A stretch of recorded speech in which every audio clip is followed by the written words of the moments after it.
Cochin people are in for a lot of mess. We are undergoing a mess in Chennai. But does Cochin really need MRT?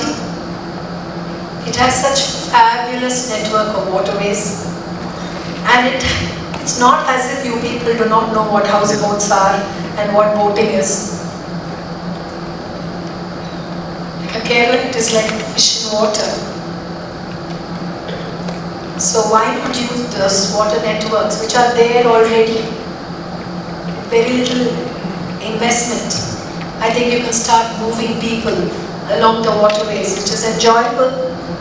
It will keep the waterways clean, and it will also provide the required decongestion of our roads. MG Road is a nightmare. But once you decongest it, I think phenomenal. As Indians, I think we loved to walk on the roads. If you drive, now of course we have these huge highways. You don't go through villages. But if you drive through villages, you'll find that by 5-6 o'clock in the evening, everybody is on the road. So that's our nature. We are extroverted. We don't. By evening, there are many cities which people go into their houses and lock up. We don't do that.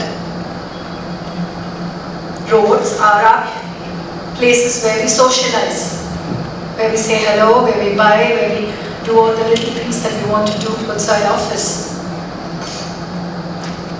So why deprive ourselves of this little pleasure?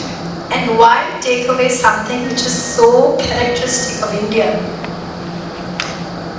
away from us?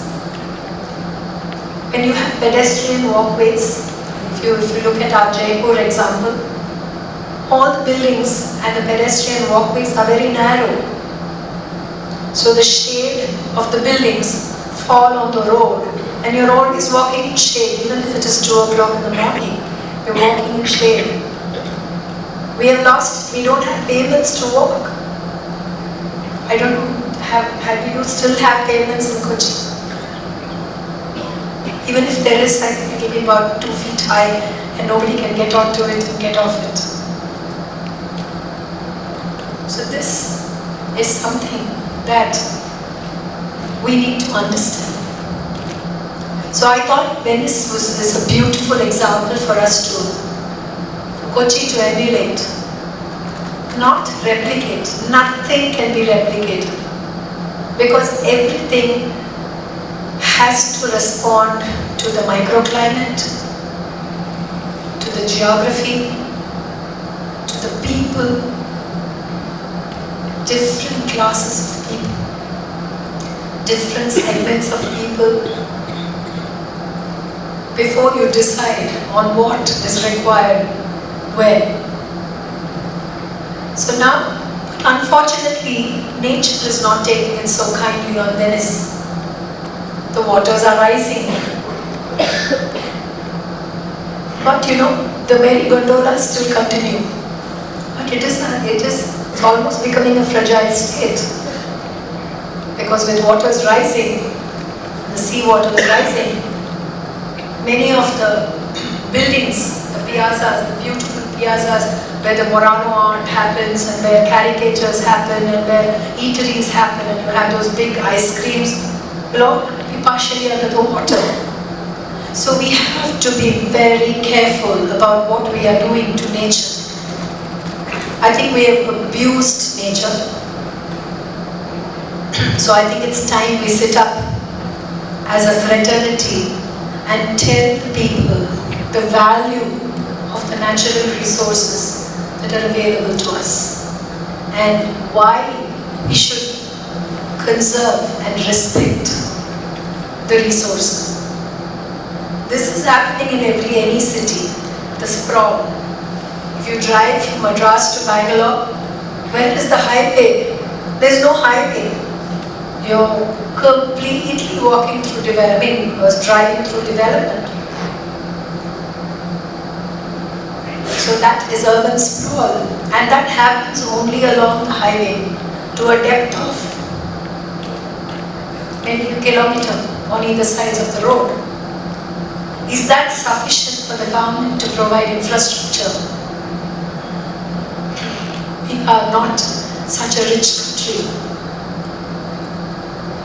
So we have to understand that urban sprawl is a no-no. If it happens on your road between Kochi to Kottayam, because I have driven on those roads, and every time I drive from Kochi to Kottayam, and the driver takes me like this, I am petrified. I can't even sleep, because I come by the early morning flight and then drive by 9 o'clock, whatever, I'm in Kottayam. And I can't sleep. I just, because I don't know how he's going around the winding roads, and it is developing right. You hardly have a patch which you say is less dense. So that Kochi should not do. So Kochi needs to define its boundaries and say, well, this is it. And beyond this, we cannot spread. If we have to spread, we can only spread vertically. And if we spread vertically, what are the fallouts? Do you have infrastructure to firefight? Do you have the infrastructure, drainage, water to cater to those increased densities? Is something that we have to take a call on. Now, what then should be the design basis for Kerala, for Kochi? I think the lifestyle itself of Keralites, I think it's one of the most evolved parts of India. One, because of its literacy. Two, because I think they respect their women. I'm not saying that because I'm a woman, but I think being a matriarchal society, you give a lot of respect to the women. You have life sciences like the Ayurveda, yoga, you have Kalari, you have Kathakali, you have Mohiniyattam, you have myriads, any number of crafts. Your Kuttuvalakas are beautiful, your weaving is beautiful. I was so happy to see that this hotel has used these mats for paneling. It is truly local, it's truly vernacular. So there are people who are aware of what can be used well and what can be incorporated into our development stories and our growth stories. I'm very sad when I see craftsmen. I used to know a person from Salem district who used to come to me bringing carvings, wooden carvings. He used to say there's a whole village of carvers, and he'll say whatever you want we will make and bring, madam. Suddenly he stopped coming. I presume that he's no more. But he used to tell me that so many of his people are starving. Isn't that sad? They are so rich in their capability and in their skill, but still they can't make their ends meet. If you talk about Indian growth story, should not these people also be part of the Indian growth story? Are they not Indians? Whom are we catering for?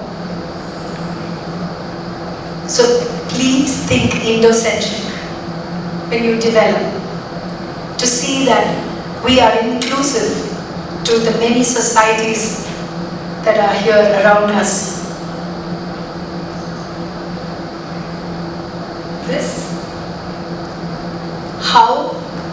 What about work and living? There are great synergies in work and living. And what drives the sustainability blueprint is design, because it has to be designed to be sustainable. And how? Because it has to be culturally relevant with technology, so that we can be efficient the economies and to keep place going alive. So that is what is sustainability. Sustainability is not just green. You have to be holistically sustainable, and that is to ensure social, economic and environmental sustainability. So every action has to understand and be made. Every strategy has to be devised with this ulterior line in mind.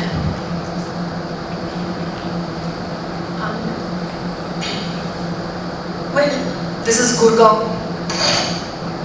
All of you must be knowing the Gurgaon story. It has grown. This can be anywhere in the world. It need not be Delhi. At the same time, this is how there are people who are moving to the cities. There's this urban migration that's happening in search of jobs. And there is, some time back we were talking about clearing slums. But today there is another group beneath the slum dwellers. The pavement people who live on the pavement, the migratory laborers. Their story is pathetic because they come from Bihar. I don't know about Kerala, but do you get your workmen from Bihar? So, and they vanish. They go to Gaon, and when they go to Gaon, nothing happens. We're all stuck. They live on the pavements. If there is an infrastructure, if you have an MRT, you will see all of them lying down there. They don't have a status. It's really pathetic. So it's not slums, but it is these people whom we have to cater to in cities. Then we have nature, the rains. Bombay has never had such floods, but recently, every year after year, it is having floods. And that's because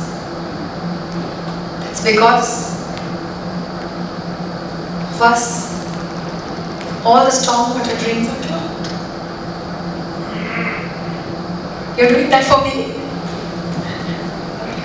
This is how our communication networks are. We are like that only, we are Indian. There's an ad, no, like that. It says we are like that only. So we are like that only. So we have networks which hardly work, phones which hardly work. And we strive to be world class. And we say we are, I think, 1 in 10, I'm quoting Credai. We have water shortage.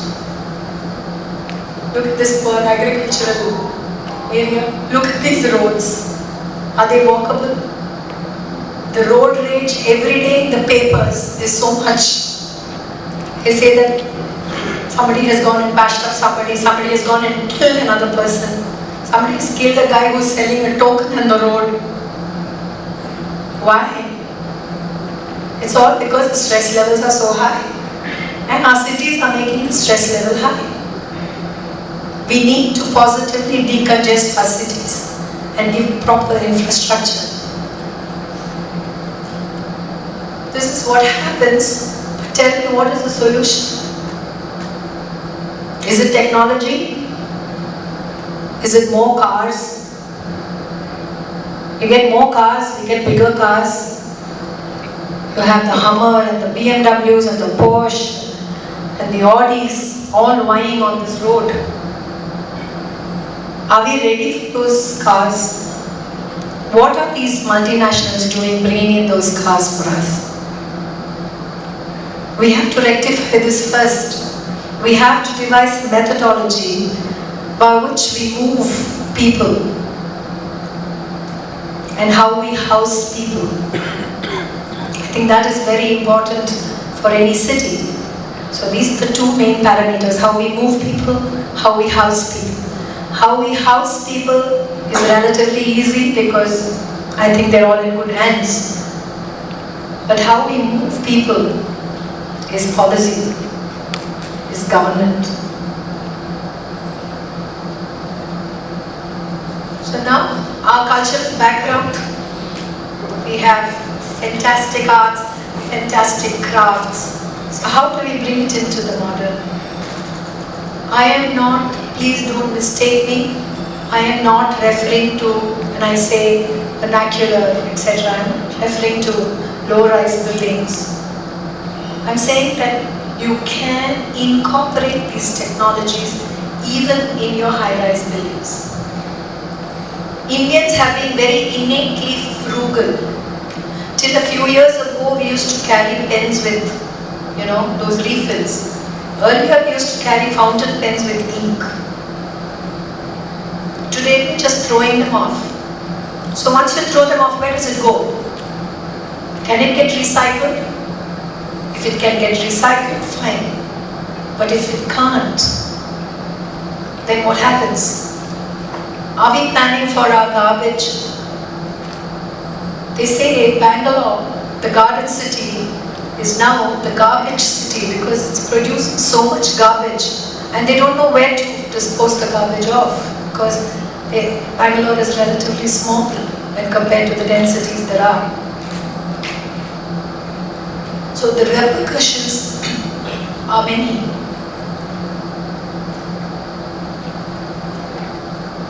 Yeah, I just wanted to show you or inspire you in ways in which in new buildings, in modern buildings, traditional craft can be used. This is actually, I do not know, in Chennai we call it the kandikal or the brick, 2-inch brick which they use for wells, sun-dried bricks, very low energy, very low technology bricks. But a skillful mason has created that vault. And if I tell people that it is very inexpensive, they look at me like that and say, oh really? Inexpensive stuff can also be beautiful. Next.